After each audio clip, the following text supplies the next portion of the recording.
தனியாக ஜெபிக்கின்றேனா? Praise the Lord. இயேசு விடியற்காலை கருக்களில் எழுந்து தனிமையான ஓர் இடத்திற்கு புறப்பட்டு சென்றார். அங்கே அவர் இறைவனிடம் வேண்டிக் கொண்டிருந்தார் என நாம் மார்க்கு எழுதிய நற்செய்தி 1ஆம் அதிகாரம் 35வது இறை வார்த்தையில் வாசிக்கின்றோம். உலகத்தை உருவாக்கி ஆண்டு வரும் இயேசுவுக்கே தன் தந்தையிடம் தனியாக பேச வேண்டும் என்ற ஆவலும் அவசியமும் இருந்தது என்றால் அவரின் படைப்புகளாகிய நமக்கு எவ்வளவு அவசியம் தனி ஜெபம்.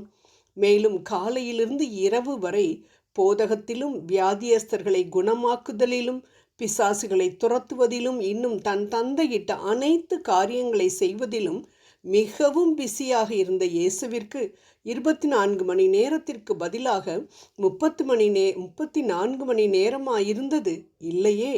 நமக்கு கொடுக்கப்பட்ட அதே மணி நேரம்தான். ஆனால் அதிலும் தன் தந்தையோடு தனியாக செலவிட அவர் விழிப்பாயிருந்தாரே. ஆனால் நம் உலக காரியங்களுக்கெல்லாம் முக்கியத்துவம் கொடுத்து, உறக்கத்திற்கு முக்கியத்துவம் கொடுத்து ஆண்டவரோடு தனியாக பேசும் நேரத்தை முற்றிலுமாக தவிர்த்து விடுகின்றோமே.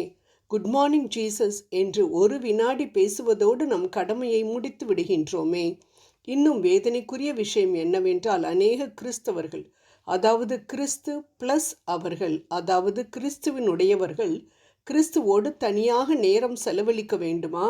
அவசியமில்லை. ஞாயிற்றுக்கிழமை கோயிலுக்கு சென்றால் மட்டும் போதும் என்று நினைக்கின்றவர்கள் எத்தனை பேர்?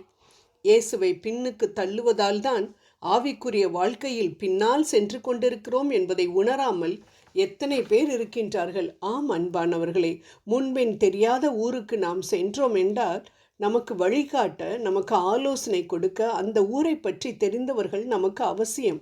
அதே போல்தான் முன்பின் கண்டிராத விண்ணகத்திற்கு நாம் செல்ல வேண்டும் என்றால் ஆண்டவரின் வழிகாட்டுதல், அவரின் ஆலோசனை தேவை என்பதை நாம் முற்றிலுமாக மறந்து விடுகின்றோம்.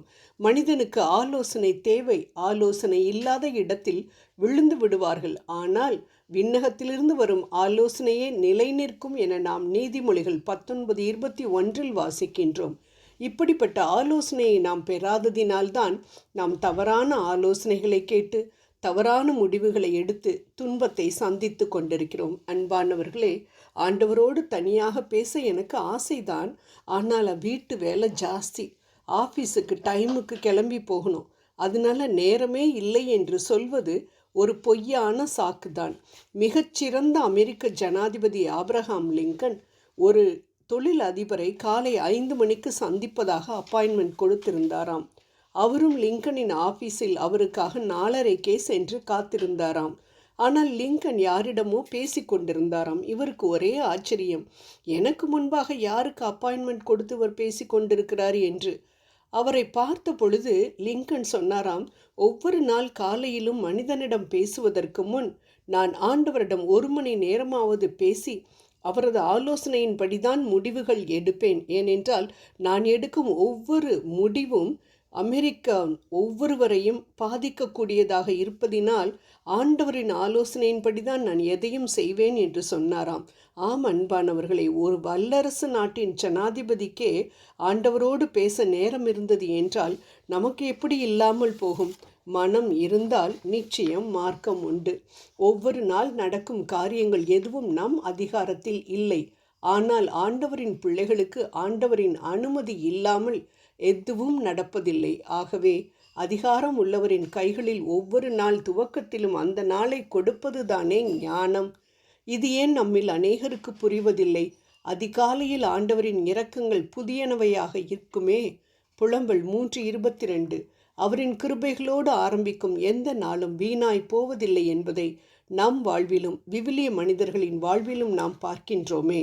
ஆகவே ஆண்டவரோடு உள்ள உறவை பலப்படுத்த தனி ஜெபம் செய்வோம். ஆண்டவரோடு தனியாக பேசுகையில் நமது பயம், பலவீனம், துன்பம், மகிழ்ச்சி அனைத்தையும் நாம் கூறுவோம். திருப்பாடல் 62:8. ஆம், தனி ஜெபத்தினால் நம் சூழ்நிலைகள் உடனே மாறாமல் போகலாம். ஆனால் நம் இருதயம் நிச்சயம் மாறும். புரிதல் மாறும், அவநம்பிக்கை மாறும், பலவீனங்கள் மாறும். உள்ளார்ந்த மனிதன் மாறும் பொழுது புறம்பான உலக மனிதன் அழிந்தாலும் நாம் ஒரு நாளும் சோர்ந்து போக மாட்டோம். ஜெபம் செய்வோம். அறைக்குள் சென்று ஜெபி என்ற எங்கள் அன்பு தெய்வமே, நாங்கள் உம்மோடு தனிமையில் பேசுவதை எந்த காரணத்தை கொண்டும் நிறுத்தாமல் இருக்க கிருபை புரியும். ஆமென்.